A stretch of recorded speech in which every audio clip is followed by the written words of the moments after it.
Many have called for a Team Canada approach to Donald Trump's tariff threat, but some provinces are going it alone. I think we need to be prepared that tariffs are coming.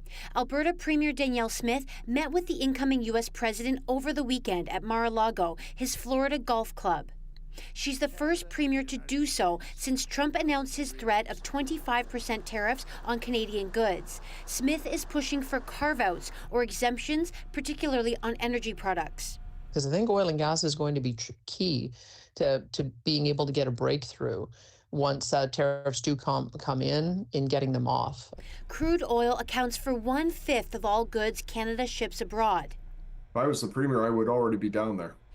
BC Conservative leader John Rustad accuses Premier David Eby of dropping the ball by not setting up his own meeting with Trump. I think what we're seeing, quite frankly, is not a coordinated approach. We've got obviously disorganization that's coming out of Ottawa, but also, you know, when you have a disjointed approach, every province should be looking after itself. One political watcher says Smith's strategy to go it alone could hurt Canada's position as a whole. That if we don't stand together on this, we all stand to lose. We are becoming more vulnerable the more divided we are. The president of the BC Business Council says it makes sense for Smith to meet with Trump while Eby works his contacts with Democratic governors like California's Gavin Newsom. The premiers are leveraging their very different strengths. So I don't think they all have to be competing to get a meeting with Trump.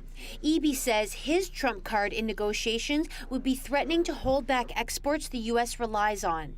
I'm also encouraging the federal government to look at export bans in relation to critical minerals, for example, that we produce here in Canada, the United States can't get in other places. Obviously, BC produces a lot of energy for the United States, electricity as well as natural gas.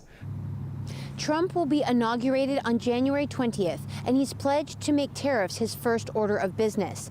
Eby and other premiers will travel to Washington, D.C. on February 12th to meet with Democratic lawmakers and Republican lawmakers to explain the harms those tariffs would cause. Katie DeRosa, CBC News, Victoria.